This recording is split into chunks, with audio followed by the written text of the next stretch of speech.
What's good? What's good, everybody? Welcome back to another episode of The Urban Platform Speaks. Make sure to like and subscribe as you tune into the channel and check out the content. And with that being said, man, excuse me, I'm gonna talk about Shedeur Sanders, right? As you know, he won his first game as a starter. The Cleveland Browns beat the Las Vegas Raiders, right? And he looked pretty good. Shador looked pretty good. In my opinion, I thought he looked pretty good, and they beat him, right. So now the pressure is on Stefanski to put him out there again, right, to see what he can do. And people, everybody's rushing to prove, to say, well, everybody was wrong about Shedeur Sanders and stuff like that, right.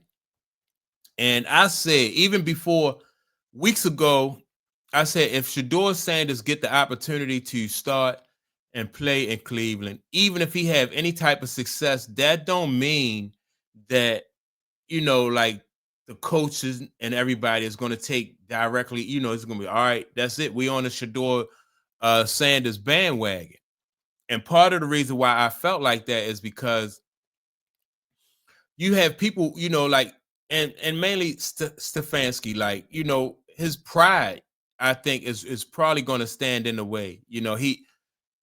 He started Gillen Dave, Dylan Gabriel, and that's his guy.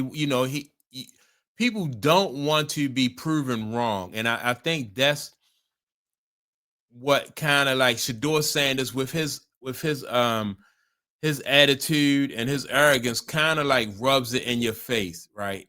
And that's part of what I'm thinking that's going on here with Stefanski is he don't want to be in a position where somebody straight out of college, Shedeur Sanders, telling him that, man, making him look like he was wrong the whole time.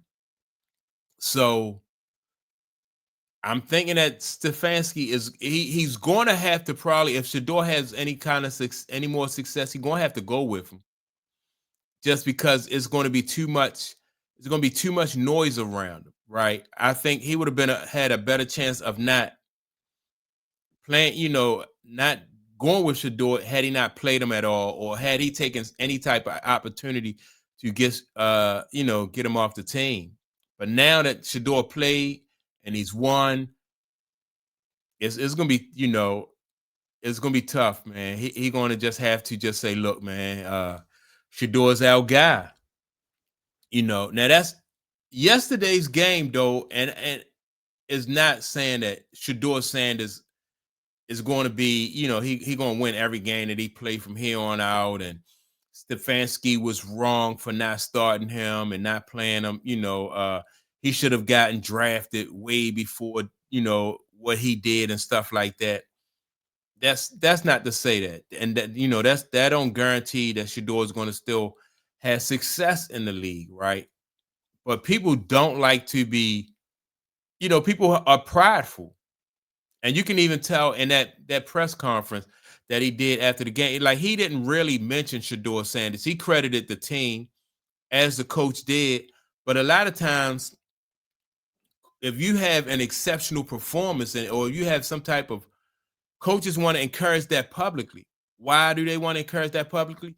Because they want you to duplicate that.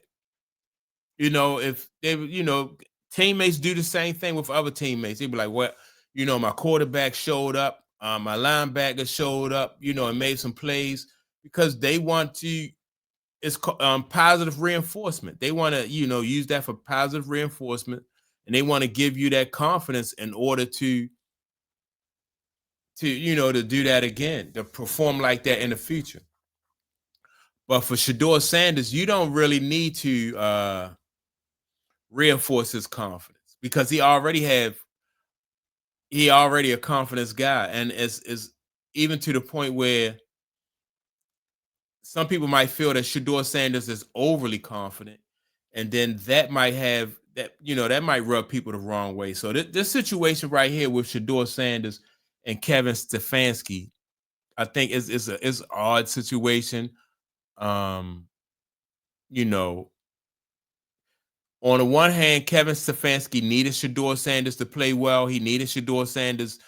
He needs a quarterback in there that's going to, help Cleveland turn it around. A quarterback in there that's going to, be able to win, right? And so if that's Shedeur Sanders, along with that, with what comes with that is a guy that is cocky and confident. And so, I don't know, man. If I'm thinking if Stefanski, if the Cleveland Browns are able to turn it around and have some success, Stefanski might not be able to hang in there long enough because I don't know. I just don't think, I don't think these guys really going to be able to get along all that well. Because if Stefanski do something that Shedeur don't like, Shedeur is going to go public. It's going to come out some kind of way. It's going to come out, and I think that's going to cause friction. It's going to be like almost like a power struggle, like, and that's what this is going to create, a power struggle. I remember when the Tennessee Titans got what's the guy name Young, the tennis Fisher was the coach, and they had the guy what's the guy name Young he had an excellent college career at Texas. Vince Young, Steve Fisher. Steve Fisher didn't really want Vince Young, right?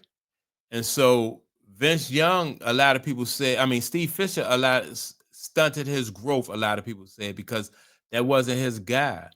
He didn't even really give him enough opportunity to prove that he could play at that level, and because that wasn't his guy. So this might be the same type of situation where you have a quarterback that's in there that's not really his guy. Dylan Gabriel is his guy. So Stefanski may want to give Gabriel another opportunity. And then that's going to cause a rift on the team. We just coming off of a good game, a game where we won. You got guys like Miles Garrett on a team who hasn't said anything either. He said but I think if you put Dylan Gabriel back in there, that's going to cause a rift.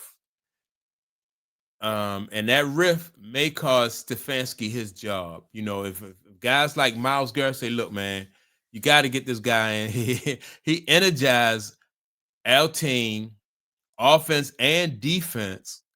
I know he arrogant, but he's not a humble dude, but you got to get him in here. You got to play him.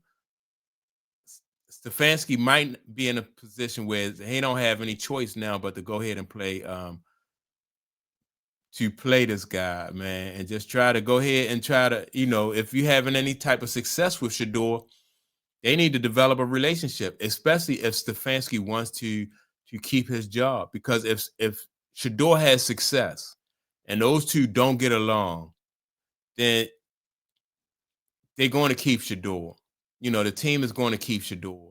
I'm thinking it only makes sense because now, as an owner, if you get rid of Shedeur and Shedeur is having success, you're going to lose. Who's to say you're going to lose other players too, or that's going to discourage players that are good players from not coming there. So this situation right here, man, I'm gonna keep an eye on it. I think that Shedeur Sanders, he's going to be himself. He's going to be himself. Kevin Stefanski, he in a tight position. He don't have the kind of leverage on his team on Cleveland that Steve Fisher had when he was with the Tennessee Titans. He could kind of keep a lid on Vince Young, and let Vince Young know that he ran the show. This was his show. This wasn't Vince Young's show. So yeah, man, we're gonna see though. I think that Kevin Stefanski and Shedeur need to find a way to coexist in order for Stefanski to be able to keep his job. And so that's my take on it. Y'all make sure to like and subscribe to the channel. Also, don't forget to leave a comment, and I'll check you all out in the next video. Peace.